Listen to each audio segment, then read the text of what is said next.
Hey guys, Judge here again, another video from Skyrim. What we're going to do today is take a look at how to really maximize our enchanting and our smithing skills using alchemy. So what we need to do is first you need to have 6 basic ingredients.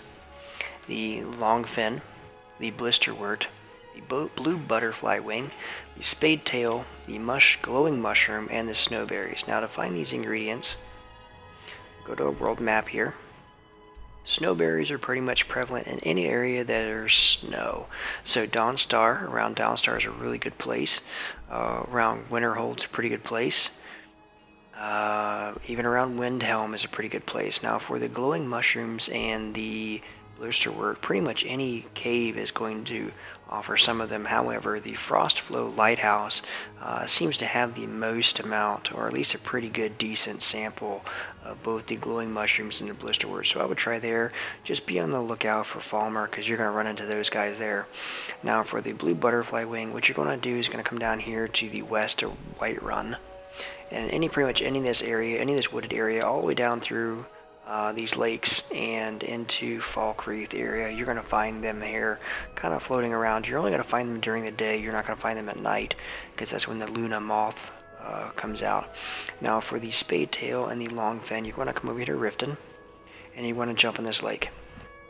Now the longfin, the spade tail, the riverbeddy, and the hisscarp are all surface fish, which means they all pretty much swim right near the surface. So if you're down on the bottom of the lake looking for these fish, you're looking in the wrong spot. The only fish you're going to find at that level are probably the salmon.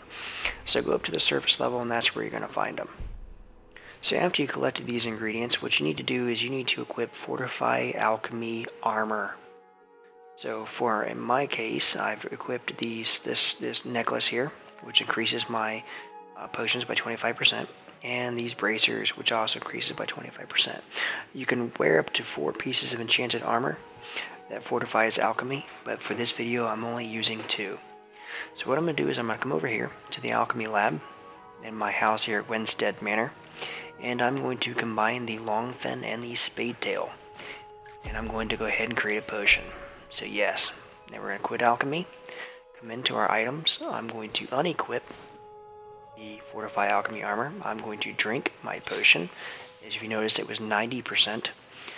Now look, we're at 47% more powerful.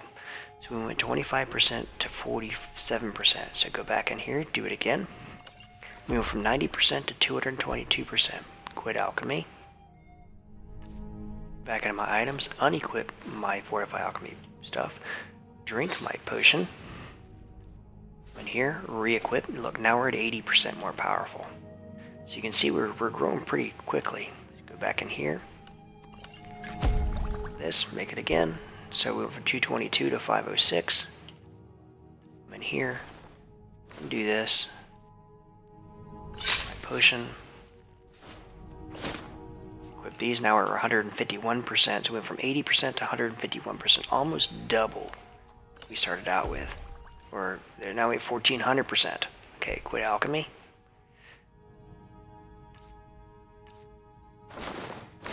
Equip these. Drink that restoration potion. Oops. Need to come back in here and re-equip these. So now you see we're at 391% more powerful. Back in here. Combine these 2 again. Quit alchemy. Unequip. Drink our restoration potion. Be equipped. Look, now we're at 2100% more powerful. Come back in here, do it again. Quit alchemy. Do the same thing, unequip. Come down, drink our potion, come up, re-equip. Now we're at 54,000% better potions. So this is about the time that you'd come in here and do the Fortify Enchanting. We're going to go ahead and create a Fortify Enchanting, which increases everything by 16,000%. And then I'm going to go down here and go ahead and do a Smithing Potion, which increases everything by 65,000%.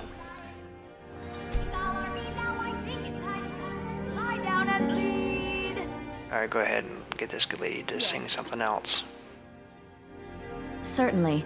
I am trained in the 3 traditional bardic instruments. Lute, the most elegant of instruments. The pinnacle. Okay, so now that we've got these potions here, the Fortify Enchanting Potion, which is 16,000% stronger, and then we've got the Fortify Smithing Potion down here, which is 65,000% stronger.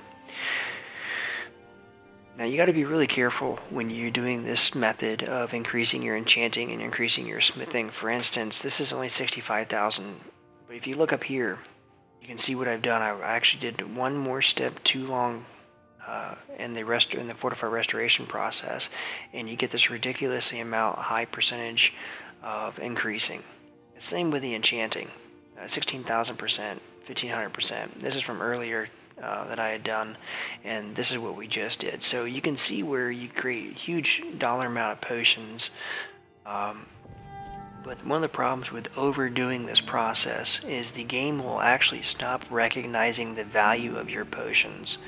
And in some of my cases, I actually had a negative value armor after I'd done such a high potion, enchanted my armor, or I smithed my armor beyond 100 to something ridiculous, and the game didn't recognize it and actually had a negative value. So when I went to try to sell that armor, instead of getting the $1 million that it was supposed to be worth, I only got the couple hundred septims that the game recognized. The same thing is true with the potions. If you get too high in the potions and they're too powerful, then the game's not going to recognize them, and instead the game's going to just give them their base value. So you got to be really careful of the multipliers here, because it can get very carried away very quickly. If you pay attention, you can go distances with these potions. Now, when you're using the Fortify Enchanting Potion, what I would not do is use it on weapons, because what will happen is you'll enchant a weapon and you'll have this amazing, 2,900 points of damage. For instance, like I'm over here to my Daedric Mace I have hanging on the wall, and let's look at this real quick. So here's my Daedric Mace that I made using this process, and so you can see it takes 2,026 points of shock damage, half as much magic damage, and the target dies within 648 seconds. It fills a soul gem. While this was pretty badass of a weapon at the beginning, what actually ended up happening is I was unable to recharge the weapon. Meaning the game didn't recognize that its powerfulness or its prowess, I guess, and at some point I couldn't recharge it. So basically, once its charge was done, it was nothing more than a fancy one-hit weapon, which was fine, but I was running out of enchanting items and I needed to fill soul gems, and I just simply couldn't do it. So this is one of the reasons why you do not want to enchant weapons this high, above and beyond the basic enchantments.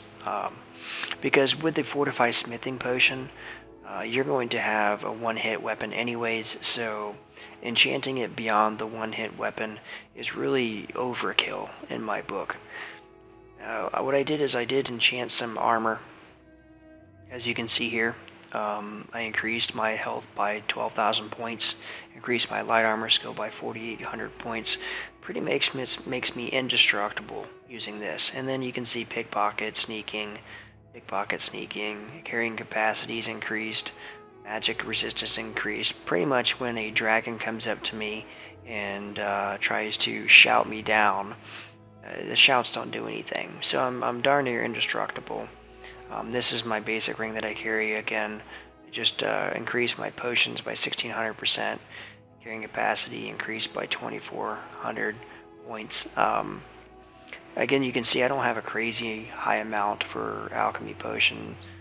This is just enough to give me a pretty good number on my potions.